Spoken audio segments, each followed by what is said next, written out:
नमस्कार, आप देख रहे हैं एफएम एक्सप्रेस न्यूज और मैं हूं आपके साथ मानवी ठाकुर। शुरुआत करते हैं आज की खास खबर।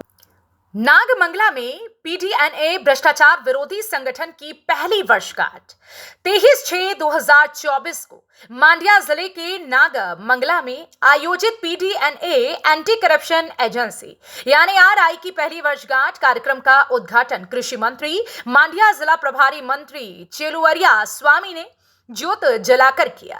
बीजीएस मेडिकल कॉलेज के प्राचार्य एवं डीन डॉक्टर एमजी शिवराम, सेवानिवृत्त एआरटीओ एच हनुमंत रायप्पा, श्रीमान डॉक्टर जीएन रामकृष्ण गौड़ आदि गणमान्य लोग उपस्थित रहे। संस्था के पदाधिकारियों ने श्री का सम्मान किया। इस अवसर पर मेधावी विद्यार्थी, विभिन्न क्षेत्रों के पेशेवर, आकांक्षा मित्र, समाचार पत्र के संपादक सिद्धप्पा जी पी यलहंका, प्रभु समाचार पत्र के संपादक उमेश जो मीडिया क्षेत्र में सेवा दे रहे हैं, बेवो बेला पत्रिका के संपादक शांता हनुमान टीके और जनस्नेही पत्रिका के संपादक आदित्य योगी को मीडिया सेवा पुरस्कार से सम्मानित किया गया।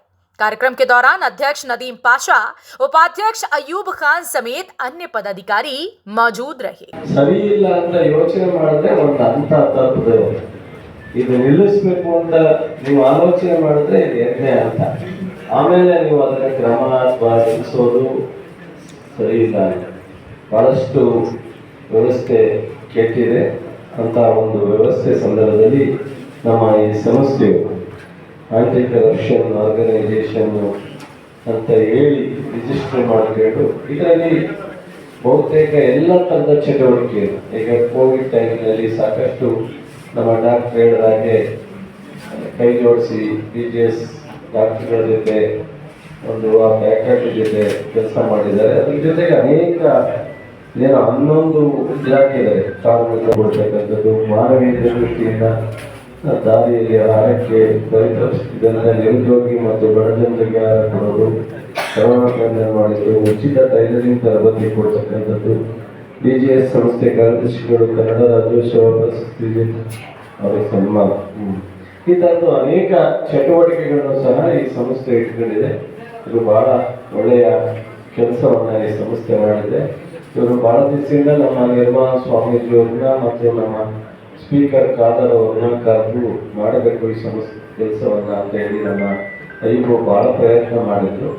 ಅವ್ರ ಸ್ನೇಹಿತರು 4-5 ಜನ, ಅದೇ 3 ಕಾರಣದಿಂದ ಪೋಸ್ಟ್ಪೋನ್ ಆಗಿ ಮಾಡಲಿಕ್ಕಾಗಿಲ್ಲ.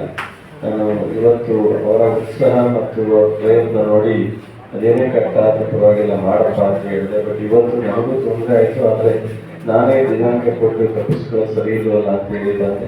ಬಂದಾಗ ಒಂದಕ್ಕೆ ಬಂದು ಹೋಗಬೇಕು ಆಗಲ್ಲ. ಹಾಗಾಗಿ ಗೊತ್ತಾಗಿದ್ದೇನು ಗೊತ್ತಾದ್ಮೇಲೆ ಕಟ್ಟುವ ಸುಪ್ಪು ಇದೊಂದಕ್ಕೆ ಬರಕ್ಕೆ ಮಾತ್ರ ಆರೋಗ್ಯ ಇತ್ತು, ಬೇರೆ ಕೆಲಸ ಆರೋಗ್ಯ ಇಲ್ಲ ಅಂತಾರೆ. ಹಾಗಾಗಿ ಬಂದ ಮೇಲೆ 4-5 ಕಾರ್ಯಕ್ರಮಕ್ಕೂ ಅಟೆಂಡ್ ಮಾಡಬೇಕಾಗುತ್ತೆ.